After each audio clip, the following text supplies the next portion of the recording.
Luneta. Um olhar crítico sobre a mídia.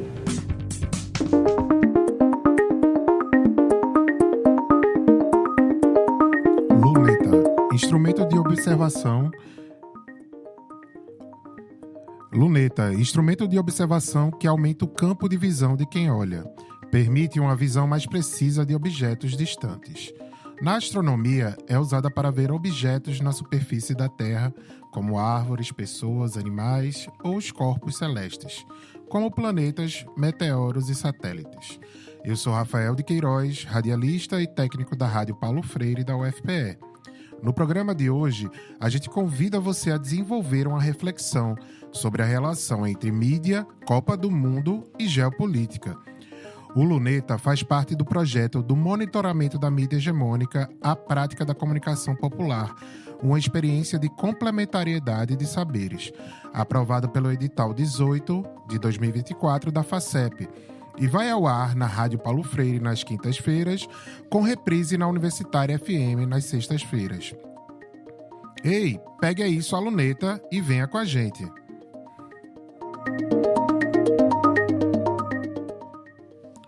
Futebol não é apenas um jogo. Frase dita e repetida sempre que esse esporte teima em se espraiar para além das quatro linhas. Entretenimento, fenômeno de massas, local de disputas políticas, culturais, sociais e simbólicas, ora tensionando o poder hegemônico, ora corroborando com suas engrenagens mantenedoras do status quo. E hoje começa o maior evento esportivo de todos, a Copa do Mundo de Futebol. Lucrando bilhões de dólares, movimentando comércios formais e informais, esse acontecimento tem o poder de mexer com mentes e corações, angariando uma atenção de espectadores em escala global. Esse ano, dividido em 3 diferentes países sede, Canadá, Estados Unidos e México, ela também já começa a demonstrar aspectos da geopolítica, mostrando as contradições do imperialismo estadunidense e do capitalismo, assim como expõe as conexões do poder ocidental com a Federação Internacional de Futebol, a FIFA, organização que promove a disputa esportiva. Por isso, o Luneta de hoje vai discutir o tema mídia, Copa do Mundo e geopolítica. E para nos ajudar nessa reflexão, recebemos hoje no estúdio da Rádio Paulo Freire o diretor de Memória, Educação, Cultura e Arte de Meca Fundage. Ele é graduado em Ciências Sociais e mestre em Ciência Política pela Universidade Federal de Pernambuco. É pesquisador da Fundação Joaquim Nabuco, atuando principalmente nos seguintes temas: política, democracia, futebol e cultura.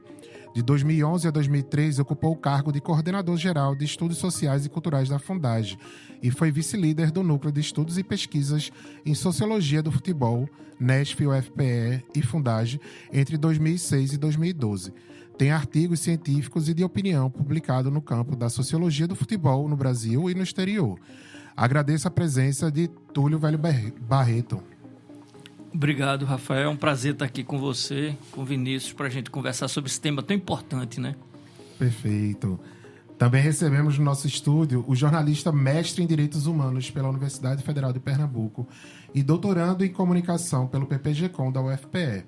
Atualmente pesquisa questões étnico-raciais e de gênero no universo dos esportes, em especial no futebol. Tem se dedicado, com o apoio da FACEP, a um estudo sobre a reprodução de estereótipos em transmissões futebolísticas. Vinícius Oliveira, muito obrigado por ter aceito o nosso convite, Vinícius. Obrigado pelo convite, Rafa. Obrigado, muito bom estar aqui na Paulo Freire mais uma vez, nesse espaço tão importante para a universidade e para a sociedade civil aqui de Pernambuco. Massa. Então, para começar, a gente vai escutar o depoimento do pesquisador da UFPE e jornalista Daniel Leal. Ele comenta sobre a importância do jornalismo esportivo, sua relação com o entretenimento e com questões sociais. Vamos escutar. Eu acho que a gente pode começar dizendo que o jornalismo esportivo, ele é uma especialidade do jornalismo, né, que traz informações sobre o universo do esporte. E, na minha visão, ele atua, né, como um propulsor de construção de realidade social, né, esportiva, e não apenas como um espelho dos acontecimentos, como uma vertente do jornalismo de viés mais positivista pode acreditar ainda hoje, né?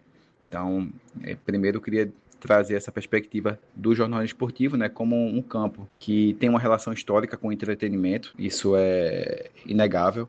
O esporte, no seu cerne, ele é um entretenimento, né? Então, uma especialidade que lida com algo que tem no seu coração a ideia de entreter o público, ele também vai trazer aí um viés de entretenimento. Então, tem essa lógica híbrida no jornalismo esportivo, né, de lidar aí com informação, com emoção, com espetáculo, né, e às vezes a gente pende mais de um lado, pende mais do outro, mas a ideia é que a gente nunca perca aí o ideal da busca pela verdade, né, pela informação, né, por aquilo que aquilo que de fato é notícia, né?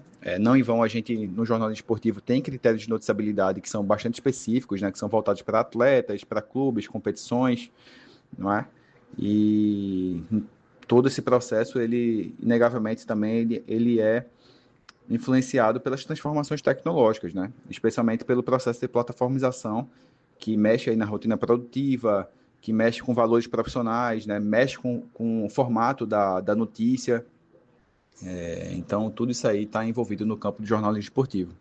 O jornalismo esportivo, além de ter essa obrigação de fazer as coberturas das principais competições nacionais, né, locais, regionais, né, de trazer perfis de atletas e boas histórias, é uma coisa que a gente valoriza muito nesse campo, ele tem esse laço histórico com o entretenimento, mas eu vejo que a importância dele hoje em dia, ele vai um pouquinho além disso, porque ele também envolve disputas políticas, não é? Econômicas, identitárias, simbólicas. E aí, quando eu falo identitárias, a gente pode trazer como exemplo as questões que envolvem racismo, que envolvem gênero, que envolvem torcida organizada, por exemplo. São todos campos que estão entrelaçados com o jornalismo esportivo e que, pouco a pouco, vem ganhando mais espaço. Eu acho que ainda é muito pouco, mas que vem, de fato, ganhando espaço, como por exemplo, o futebol de mulheres, que é uma questão de gênero que devagarzinho ele tem ganhado maior cobertura da mídia, não só da mídia independente, mas também da tradicional, não é? A forma com a qual a notícia vem sendo construída também, ela vem se legitimando pela perspectiva técnica da mulher, né, em vez de uma perspectiva mais objetificante do corpo, mais sexualizada.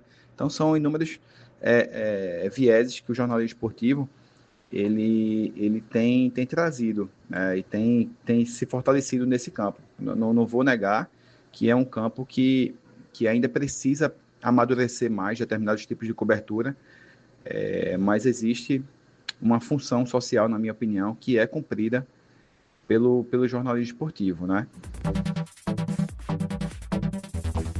Luneta, um olhar crítico sobre a mídia.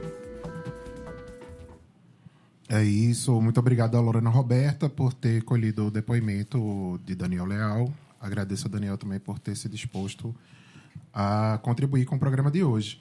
Então, Daniel ele faz uma avaliação mais geral, né, sobre o jornalismo esportivo como um todo e eu acho que é interessante para a gente fazer essa introdução, porque também é importante discutir, além de outros temas sobre a Copa do Mundo e como ela está sendo transmitida, né, as informações estão sendo tratadas nas mídias e principalmente grandes mídias, né, porque são elas que têm acesso às transmissões de jogos e tal. E até o momento eu estou vendo que as várias contradições que temos observado, né, que vamos tratar durante o programa aqui, em relação à FIFA e ao governo Trump, né, nos Estados Unidos.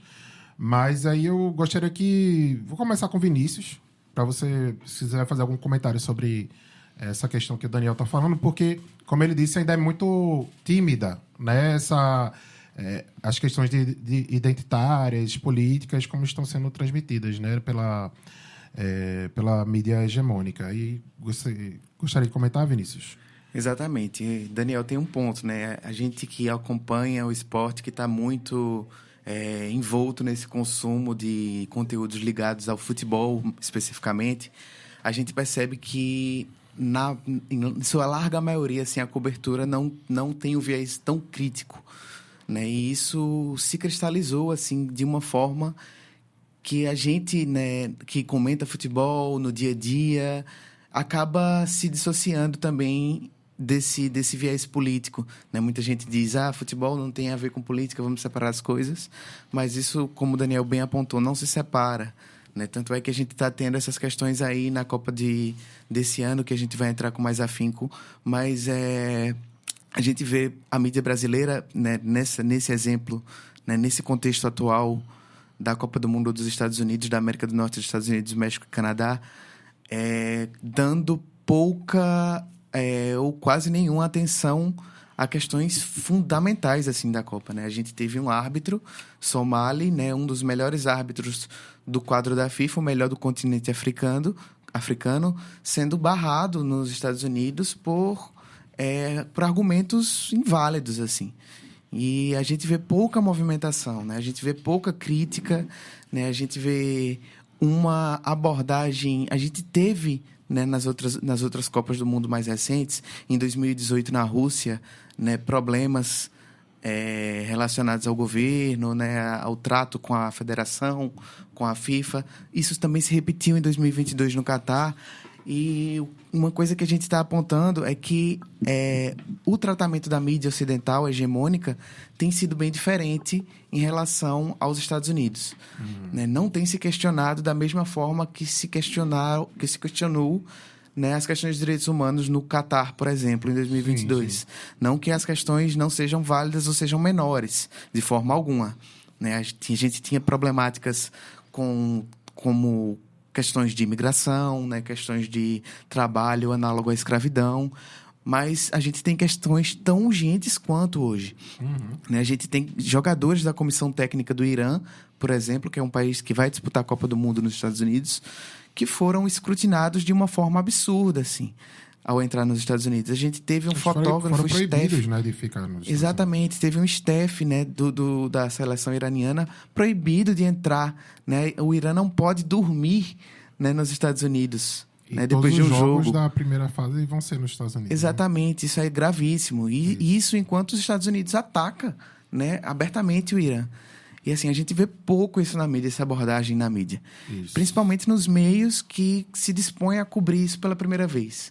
Né? Nos streams, né? No YouTube. A gente vê pouco dessa abordagem crítica ainda, Rafa.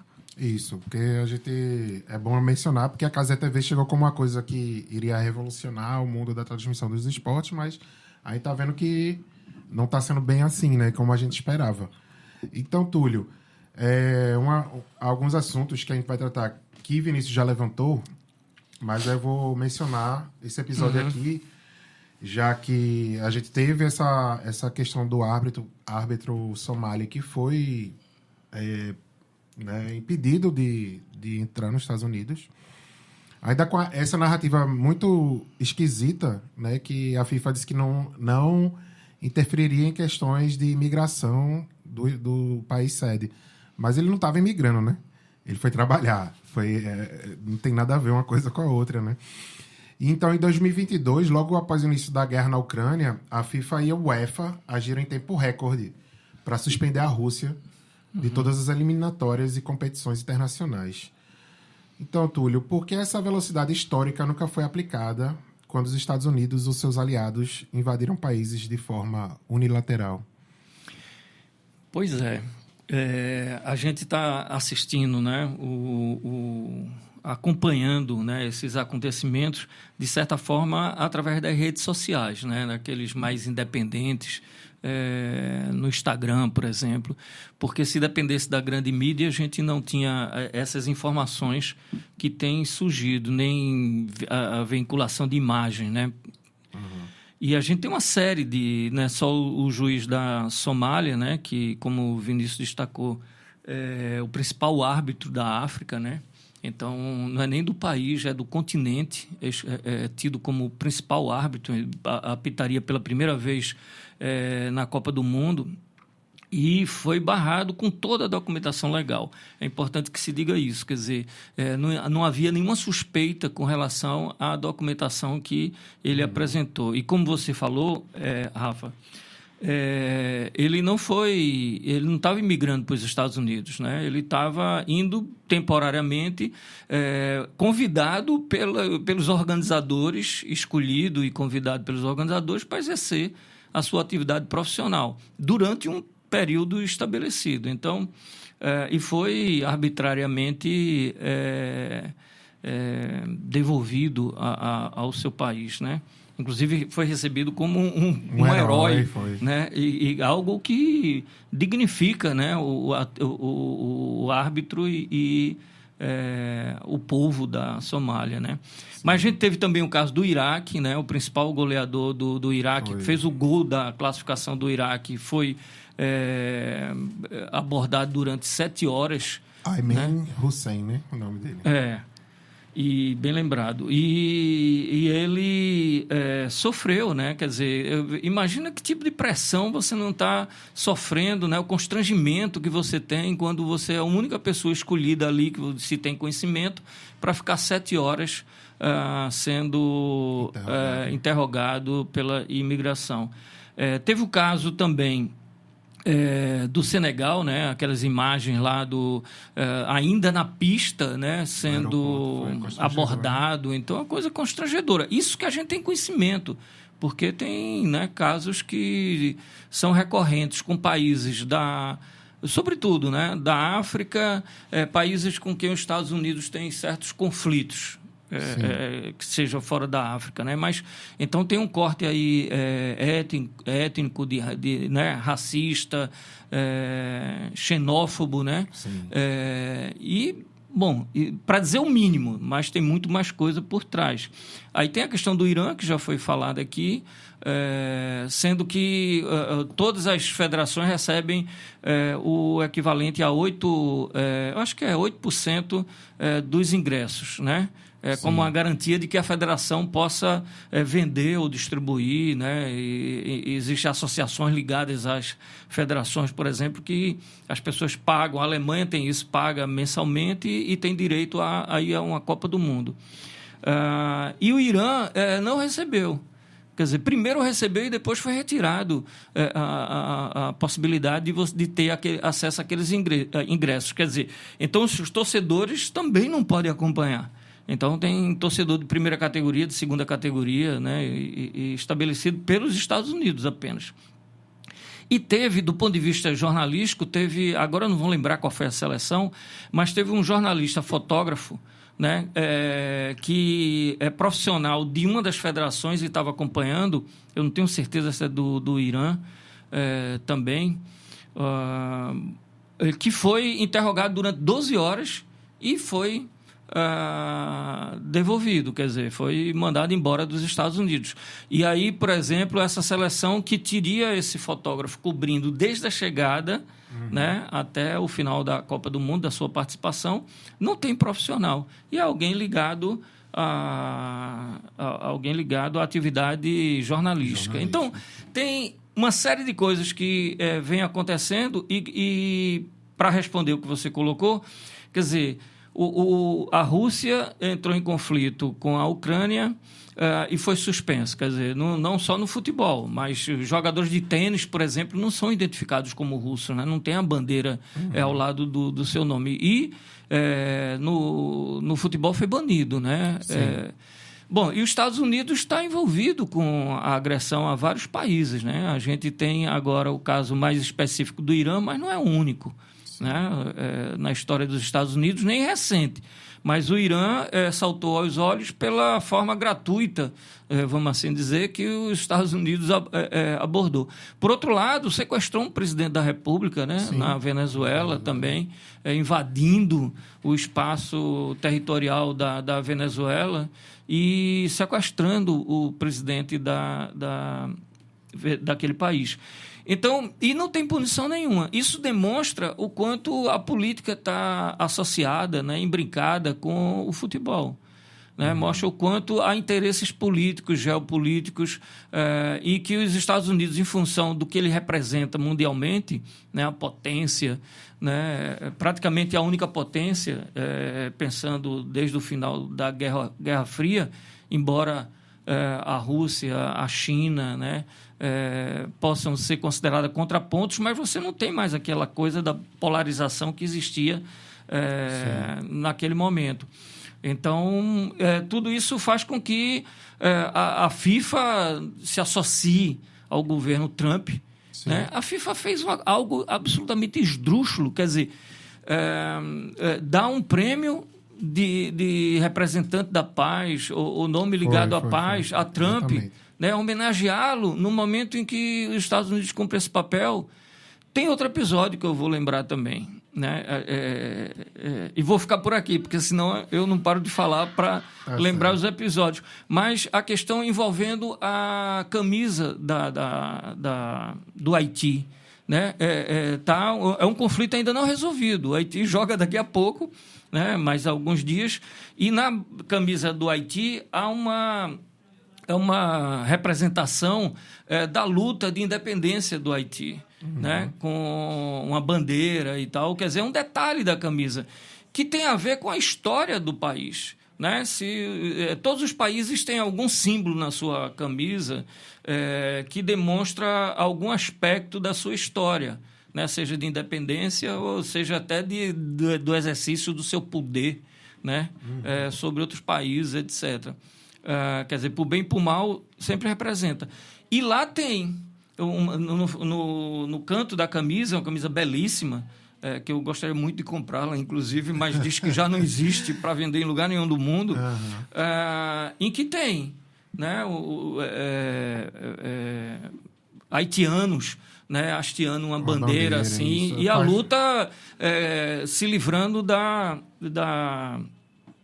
França, né, do poder da França. Isso. E envolve, inclusive, a Polônia, né, porque Napoleão, no período da independência do Haiti, Napoleão enviou uma tropa significativa, milhares de homens, soldados, para combater a população haitiana, né, que estava efervescente no sentido da confrontação contra a dominação francesa. E eles eram, na verdade, mercenários, né? Eram pagos para fazer isso. E eles foram poloneses. E chegaram lá e aderiram à luta dos haitianos. Então, nesse desenho que tem, inclusive, tem a bandeira vermelha e branca, fazendo uma referência à participação daqueles poloneses na luta pela libertação do Haiti perante a França. Quer dizer, e a FIFA quer proibir o uso dessa camisa. Então, há um conflito nesse momento. Se a gente for pensar nisso, os Estados Unidos também, as listas fazem referência à independência deles, né? Sim, então, claro. E por quê, né? Os Estados Unidos podem, o Haiti não pode. Uma postura bem colonial ainda, né? Exatamente. Questionar só determinadas seleções, assim. Eu queria que tu comentasse um pouco sobre isso, Vini. Porque a FIFA ela tem esse discurso da neutralidade, né, esportiva, mas a gente está vendo que ela funciona como um aparelho ideológico, né, para legitimar a hegemonia e o imperialismo ocidental. E aí a gente tem visto como isso está sendo tratado, né, pelo Infantino, né, o Gianni Infantino, o presidente da FIFA, porque as pessoas têm demonstrado, o jornalismo esportivo mais comprometido com o viés crítico, tem demonstrado que a FIFA foi envolta em vários problemas, sempre de corrupção, né, com Joseph Blatter, Avelange, vários. E, assim, isso é um histórico da FIFA, né? Porém, quando ela negou uma Copa aos Estados Unidos, que aí o FBI começou a investigar com mais vontade, né, a FIFA, e foi aí que derrubou o presidente e tal, e o Blatter na época. E esse agora parece que ele o jogo de alinhamento com o Trump faz com que dá essa proteção para ele continuar mantendo o status de corrupção da FIFA e continuar mantendo como ela já era, né? Aí eu queria que tu comentasse um pouquinho sobre isso. Exatamente. A gente vê, Rafa, uma mudança de postura nos últimos anos, nas últimas décadas, da FIFA em relação aos países sede, assim. Se você fizer um exercício de lembrar que a gente já estava conversando antes do programa sobre a Copa no Brasil, pré-Copa aqui no Brasil, o tanto que a FIFA interferiu na política brasileira, né? Teve a Lei Geral da Copa, né? A FIFA exigiu que obras de mobilidade urbana fossem feitas dos padrões exigidos por ele, né? Os estádios precisavam obedecer os padrões FIFA, né? A gente teve a figura do Jerome Valk, que era um executivo da FIFA que vinha aqui e falava muito, assim, Mandava e né? desmandava. Mandava e desmandava, com um tom muito autoritário, assim, aqui no Brasil. Falou até que para que a Copa, que andassem os trabalhos da Copa, carecia de meter o pé na bunda do Brasil. Eu lembro. Né? Exatamente, bem lembrado. Então, tinha uma postura muito mais de interferir, né, nas sedes, nas políticas do até país em lei, sede. né? Porque até na teve lei. que liberar a venda de bebida alcoólica, que era proibida até então nos estádios, né? Exatamente. E do Gianni Infantino para cá, a gente vê uma FIFA muito mais condescendente. Né? Desde a Copa da Rússia, né, a gente viu ele do lado do Putin, a gente viu ele negando determinadas pautas que surgiam por ali, abafando, por exemplo, a questão da LGBTQIA+, fobia, que aparecia muito nas demandas de ativistas na época da Copa da Rússia. Né? A gente viu ele com posturas semelhantes no Catar. Sim. E a gente inclusive vê... tem pena de morte, né? Exatamente. E a gente população vê... LGBT. A gente vê isso agora também nos Estados Unidos, uma postura muito mais condescendente. E aí a gente vê que a FIFA... E o que é que isso mostra pra gente, Rafa? Isso mostra pra gente que a solução, né, para problemas no âmbito do futebol, que tocam no racismo, que tocam em problemas de gênero, que tocam em outros... xenofobia, outras questões do tipo, elas não vão surgir de uma via institucional.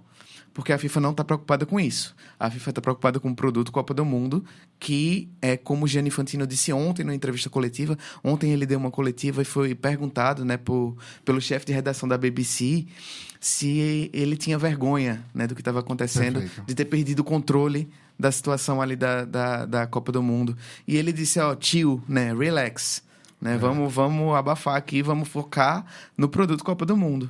Então, é exatamente isso. Assim, essa postura, né, dos organismos institucionais como a FIFA, como a Conmebol, aqui no âmbito da América Latina, da CBF aqui no Brasil, ela sempre vai ser assim. Ela sempre vai prezar pelo produto e evitar o conflito.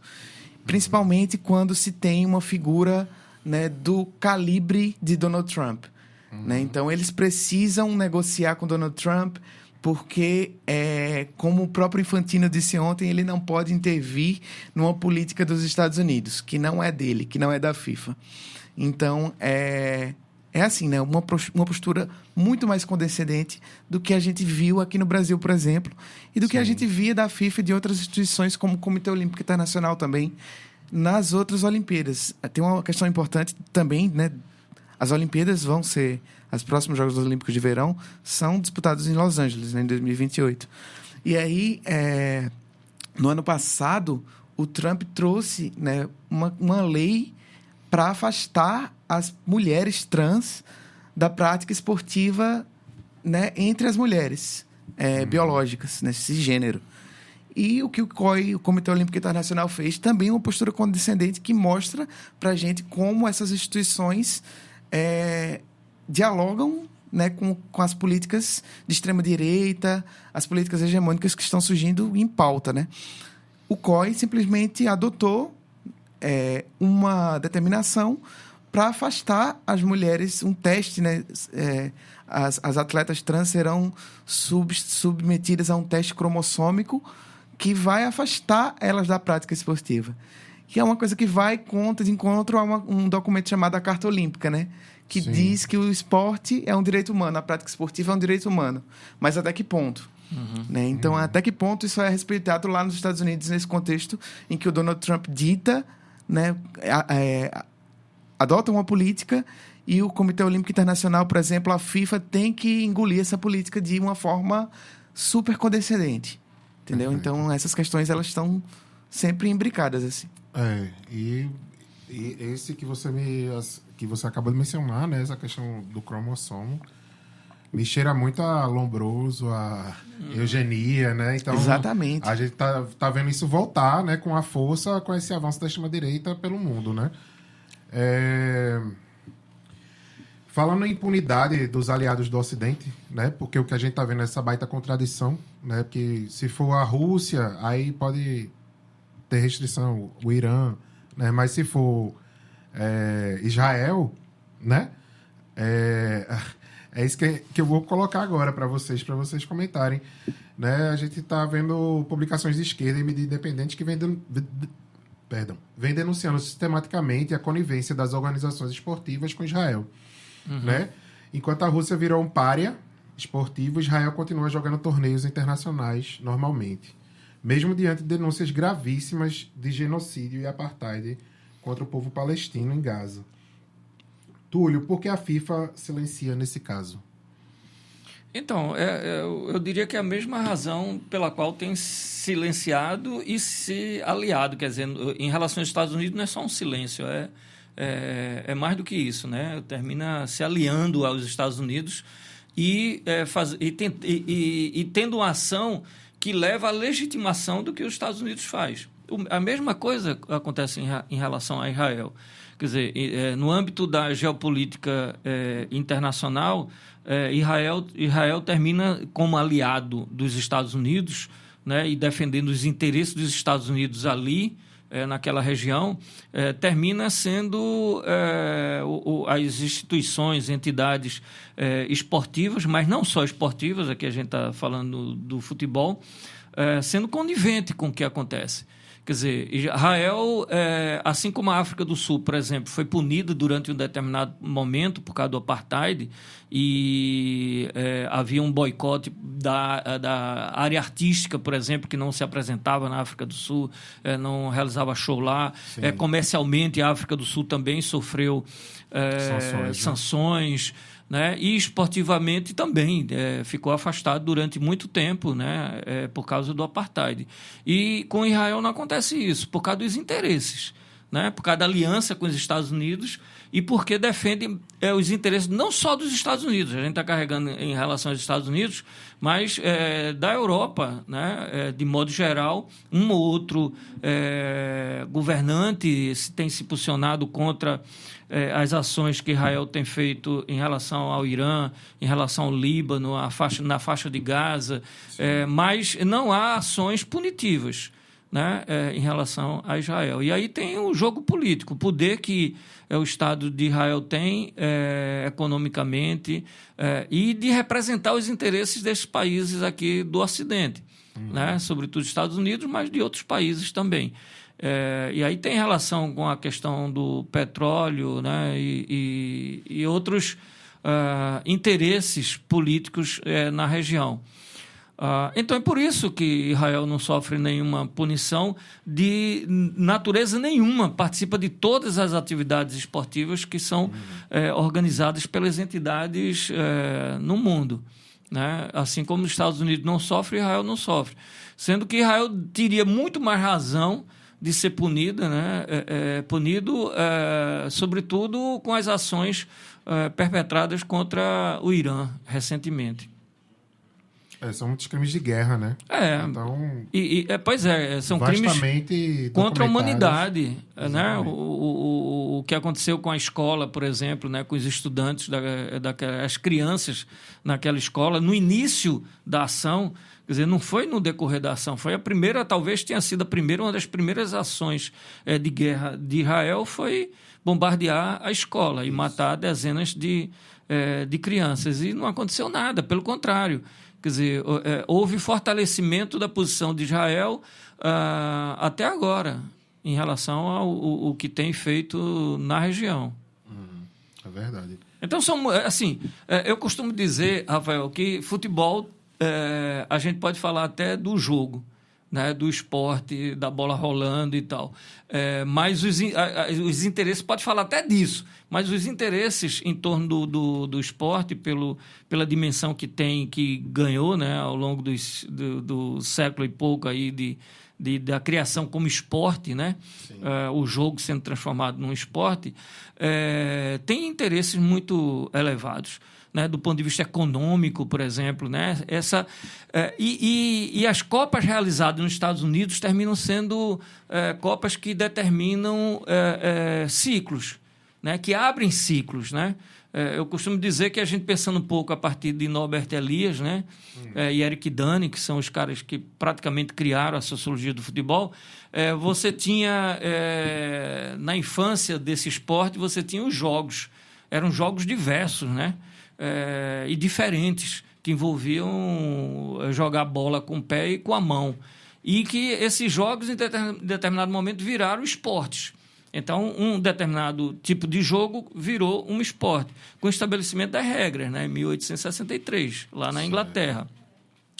Então, houve um processo de esportivização desses jogos. Né? Na sequência, você vai ter depois um processo de espetacularização desse esporte. Né? E que, de certa maneira, isso tem um momento importante, que é a transmissão da Copa do Mundo ao vivo, em 1970, para o mundo inteiro. Né? Já era transmitido para a Europa em 66, mas em 70 para o mundo inteiro. E muitos países já em cores. Né? O Brasil vai ser a primeira Copa em 74, colorida. Mas tem um marco muito importante no processo de espetacularização, que é como vai se consolidando, né, a Copa do Mundo como esse fenômeno mundial de massas, etc. E quando chega na Copa de 94, a gente pode dizer que ali começa um processo de mercantilização do futebol. Né? Ver o futebol mais do que um esporte ou um espetáculo, mas um produto a ser vendido. E foi na Copa de 94, quer dizer... isso é um processo, mas termina sendo um marco ali. Sim. Né? E agora você leva às últimas consequências esse processo, fazendo a Copa novamente nos Estados Unidos. Né? Eu costumo dizer que a gente está vendo um processo de betização do futebol, né? As betes dominando completamente. Isso. E tal. Na Copa do Mundo, isso não é evidente no espetáculo em si, mas na transmissão. Através do jornalismo, das mídias, etc. Se você assistir a Copa do Mundo em qualquer canal, você vai ver propaganda de 3, 4, 5 bets diferentes. Né? Então, quem está bancando... Inclusive, bet fazendo transmissão de jogos. Né, também, transmissão de jogos também, não só... mas canais próprios. Né, assim. Exatamente. Então, a Copa em si não está associada. Né? Não é uma Copa... eu não vou citar nome de nenhum aqui, bet não sei o que lá, Sim. como o Campeonato Brasileiro é. Né? Sim, o nome é de uma dessas bet. Não é, mas a transmissão, como chega nas pessoas, a gente está falando de milhões de pessoas, e a área de vocês, né? Que é a área da comunicação, da mídia, do jornalismo, chega intermediada por essas bets. Então, isso é o ápice, porque a Copa do Mundo termina transformando de forma exponencial aquilo que já vinha ocorrendo em campeonatos específicos. Isso em qualquer momento. Em qualquer momento e em qualquer circunstância. Então, essa Copa coloca novamente, provavelmente, um início de um novo ciclo mundial no futebol, onde o futebol deixa de ser um produto e algo que está aberto para o mercado, mas quase que exclusivamente de um segmento, que são as bets, as casas, a área de aposta. Perfeito. Né? Eu queria até te ouvir sobre isso, Vini, para tu falar desse ponto de vista da comunicação mesmo, né? Porque gostaria que tu comentasse, né, essa hipermercantilização, né, agora que Túlio acabou de falar, e também sobre a questão dessa plataformização que a gente está vendo, né, que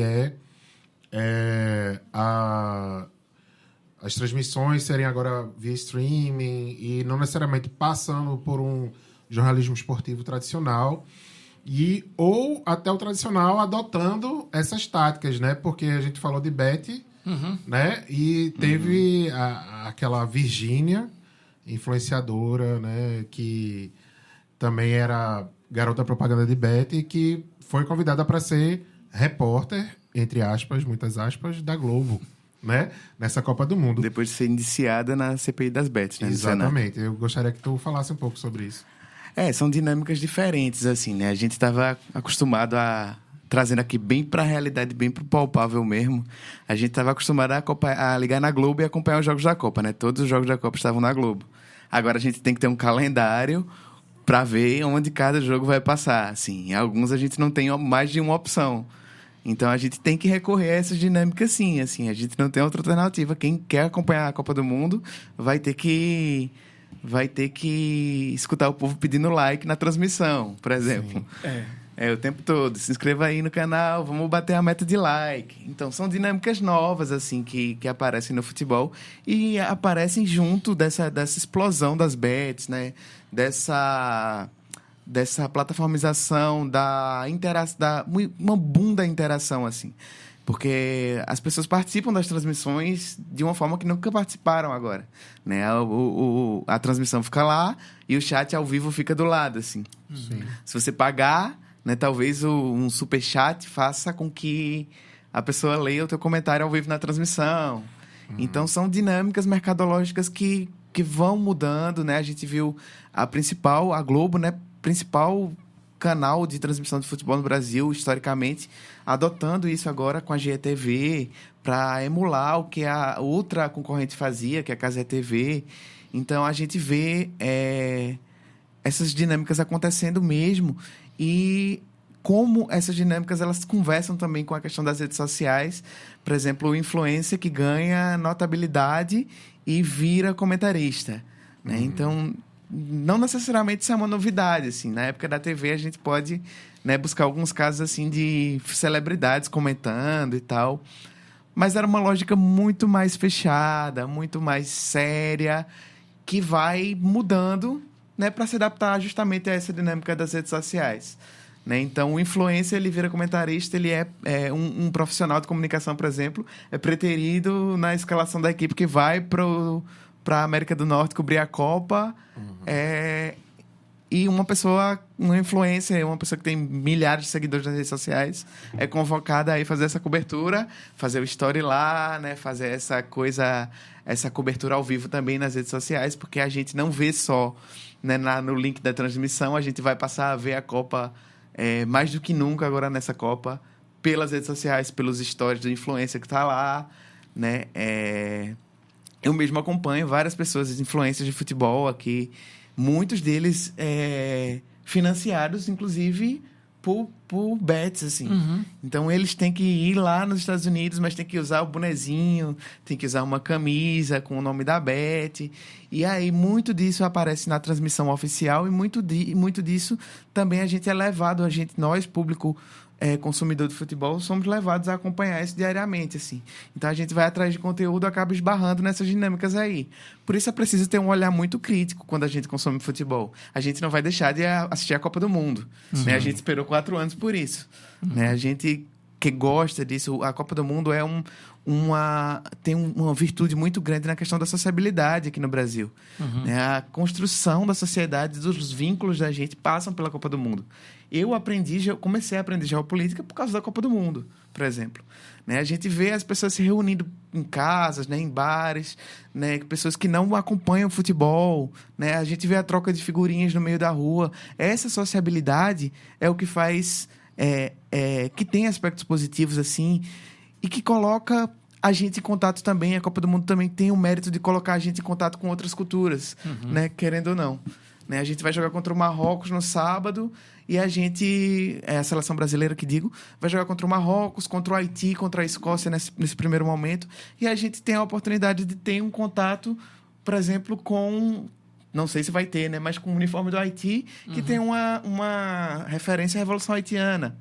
Né? Então, a Copa do Mundo tem esse mérito, né? A gente não precisa abdicar de acompanhar, né? Porque nem João Saldanha, na Copa de 70, depois de ter sido demitido do cargo de técnico, né? Eu vi na Netflix a série, nem ele abandonou, assim, a seleção, a Copa do Mundo, as dinâmicas que afetavam ele eram muito grandes, assim, e eles perguntavam a ele, você vai torcer pelo Brasil? Vou torcer pelo Brasil, assim. Aí,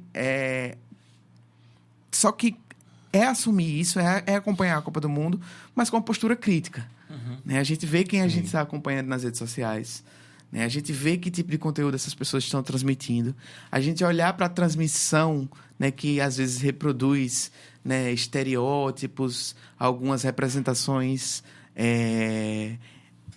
até violentas, assim, e que passam despercebidos muitas vezes pelo olho mais desatento, assim, pela pessoa que acompanha o futebol, inclusive, diariamente. Né? Então, a gente adotar esse olhar um pouco mais crítico em relação a essas questões não quer dizer que a gente vai deixar de acompanhar uma Copa do Mundo, por exemplo. Então, é ver que influência a gente está acompanhando, né? O que é que esse influencer defende, né? O que é que essa transmissão vai dizer lá? Essa transmissão vai falar sobre essas questões que a gente está trazendo aqui, Sim. né? Se não vai falar, a gente vai procurar essa informação na mídia independente, em uma influência que traga isso nas redes sociais, que seja. Mas a gente passa muito, né, Rafa e Túlio, por adotar essa postura mais crítica, assim, em relação ao consumo de futebol. Perfeito. Túlio, então, como o Vinícius estava falando, a gente tem a oportunidade desse contato com a cultura, né? Que, teoricamente, seria o grande motivo, né? O principal motivo desses torneios internacionais em escala global, assim. Então, a gente pode esperançar que, apesar de todas essas contradições, né, que a FIFA tem apresentado junto com o governo Trump nos Estados Unidos, né, porque a gente também não pode esquecer que tem o ICE lá, né, e que talvez muitos torcedores possam ser perseguidos, né, então que eu acho que é uma questão que a gente tem que debater também. A gente tem 10 minutos ainda de programa, infelizmente, mas queria mais. Mas eu queria saber se podemos esperançar para que essas contradições também sejam expostas, né? No campo, assim, pelos torcedores, pelas pessoas que estão vivendo a Copa do Mundo nos lugares, nos países sede. E como é que será que a gente pode esperar que venha uma resposta, né, do povo? Porque eu vou lembrar também como Trump foi vaiado agora no Madison Square Garden, né? Num dos jogos da final da NBA, né? Entre o Spurs e o Knicks. E aí foi uma reação muito bacana, assim, né? Assim, então, será que a gente pode esperar algo desse tipo nessa Copa? Então, Rafael, eu acho que através da grande mídia, a gente não vai ter acesso a isso. Se existir, eu acredito que existirão algumas manifestações, embora eu penso que essas manifestações estarão mais nas ruas do que nos estádios, né? Em função, inclusive, dos preços dos ingressos, né? O ingresso mais barato para a final da Copa, por exemplo, custa R$80 mil. R$80 mil. É o mais barato para o final da Copa. Porque nos Estados Unidos tem essa questão de que os ingressos podem ser comercializados livremente pelas pessoas através de alguns sites que são que têm, vamos dizer, concessão para fazer isso. Então, e o preço é um preço dinâmico. Não existe não é como na Copa do Brasil, que tinha um preço fixo, né? E no site da FIFA. Lá nos Estados Unidos não é dessa forma, porque a lógica capitalista que impera nos Estados Unidos. Então, há uma variação muito grande do preço do ingresso. E então é a elite da elite que vai estar presente, né? Torcedores de vários países, como você fez referência à ICE, né? A polícia que controla, né, a permanência ou não dos imigrantes e que tem feito atos bárbaros, né, contra, inclusive, norte-americanos, né, pessoas nascidas ali nos Estados Unidos. Imagine o que poderão fazer com pessoas de outros países que estão ali assistindo a Copa do Mundo. Né? Sobretudo a gente considerando um corte étnico-racial, né? Xenófobo, machista, né? Misógino e tudo mais. Quer dizer, porque é isso que move a lógica da ICE lá e do governo norte-americano. Por outro lado, Trump percebeu que ele está diante de um evento de massas, né, que tem uma repercussão não só local, mas mundial, e que ele tem na FIFA um aliado. Então, ele vai procurar se beneficiar ao máximo no ano de eleição, né, nos Estados Unidos, né, é aquela eleição que ocorre no meio do mandato presidencial, e que é muito importante, porque dessa eleição ou ele mantém a maioria no Senado e na Câmara que estão ameaçadas, ou ele vai ter minoria. Ele tendo minoria, a possibilidade de um impeachment é muito grande, né? Pela condição dele, do que ele tem feito em relação aos outros países e atuado internamente. Então, ele vai tentar se beneficiar. Não pode se expor muito publicamente, porque pode acontecer o que aconteceu no penúltimo jogo, né, da NBA, onde ele foi vaiado o tempo todo quando apareceu cantando o hino nacional. Inclusive, a emissora que transmite as finais com exclusividade para o Brasil, em todos os jogos, ou praticamente todos os jogos, mostra o momento do hino nacional, né? Que antecede ao jogo. Nesse dia não mostrou. Eu só fui ver depois nas redes sociais. Mas a emissora que transmitiu para o Brasil, e eu acompanho, porque eu gosto muito, joguei basquete na minha juventude e acompanho, não mostrou o momento. Quer dizer, por quê? Porque aquilo é um produto que ele está vendendo e ele não vai mostrar que o presidente dos Estados Unidos está sendo vaiado ali, e isso, de alguma forma, tem um impacto, né, naquele produto que ele está... Nem mostrar a figura dele, que é bastante controversa, sobretudo fora dos Estados Unidos. Então, tem esses aspectos que eu acho que a gente tem que observar. Pode ser que tenha manifestações de ruas, e eu acredito que sim. Que tenha manifestações em determinados países também, mas eu acho que isso vai chegar através das redes sociais e alternativas, né? Porque aquelas redes sociais que estão participando do evento têm interesses diversos. Vocês falaram do caso de Virgínia. Quer dizer, eu estava pensando, Tino Marcos, né, virou uma coisa simbólica isso. Tino Marcos é um jornalista extremamente sério da área esportiva, cobriu 8 Copas do Mundo e que esse ano não foi... quer dizer, foi demitido da Globo, sim, na verdade. Então, ele é um repórter jornalístico, cobre futebol, cobriu 8 Copas do Mundo para a Globo e a Virgínia vai cobrir no lugar dele. Ele, na verdade, está num programa, aquele campeonato, para não citar o nome Copa do Mundo, aquele campeonato que é da Porta dos Fundos, né, com... pessoas ligadas profissionais ligados à Porta dos Fundos. Mas isso é o retrato de como é tratado, por exemplo, o jornalismo profissional sério no Brasil nesse momento. E na Copa do Mundo se escancara, né? Perfeito. Gente, infelizmente, nosso tempo está acabando. Eu teria muitas outras perguntas aqui. Eu não cheguei nem na metade do roteiro aqui. A gente fala demais. Mas foi bom, né? O professor fala demais. Que isso, mas aí é assim que a gente gosta aqui também, né? Então eu gostaria de agradecer demais, né, a presença de Túlio Velho Barreto e Vinícius Oliveira, que contribuíram belíssimamente, né, com o nosso debate aqui. Eu acho que para quem está ouvindo a gente que não estava tão ligado, né, nesses aspectos do olhar crítico, né, que vocês levantaram, sobre a mídia, sobre as transmissões, sobre o futebol em si e a Copa do Mundo em especial, eu acho que pelo menos uma pulguinha atrás da orelha a gente deixou, né? Então, gostaria que vocês se despedissem agora para a gente encerrar o programa. Obrigado, Rafael.